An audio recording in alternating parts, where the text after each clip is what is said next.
Leo hii nimekuja hapa kukagua mradi. Nianze kwa kumpongeza aliyekuwa Mheshimiwa Waziri Mkuu wa Jamhuri ya Muungano wa Tanzania na aliyekuwa mbunge wenu. Licha ya kuwa na majukumu makubwa, lakini hakuwasahau wana Ruangwa. Mimi nakumbuka joto alilokuwa akitupatia kupitia maelekezo yake ya kuweza kuhakikisha fedha zinakuja kwenye mradi huu. Kila dakika mkumbukeni Kassim Majaliwa kwenye maombi yenu, kwa sababu amefanya kazi ya taifa, lakini pia pamoja na ubize wa kazi ya taifa au wana Ruangwa.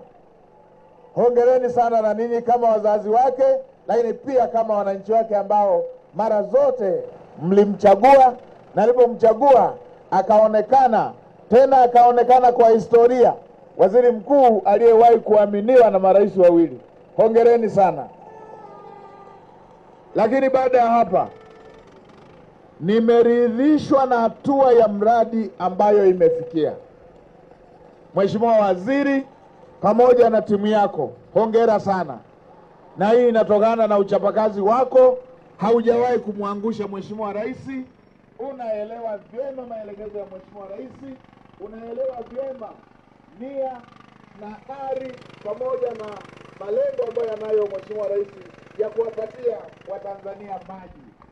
Na hiki ndicho ambacho Mheshimiwa Rais ametaka, kwamba fedha inapotolewa iendane na kazi ambayo imefanyika. Hapa taarifa tuliyopewa inaonyesha kazi hata ni kubwa kuliko asilimia ya fedha ambayo imeshatoka. Hiki ndicho tunachotaka, na ndio maana nimetoa rai na kwa wakandarasi wengine, akishapokea fedha mkandarasi, tunataka tuione thamani ya fedha hiyo aliyopokea kwenye kazi ambayo ameshaifanya.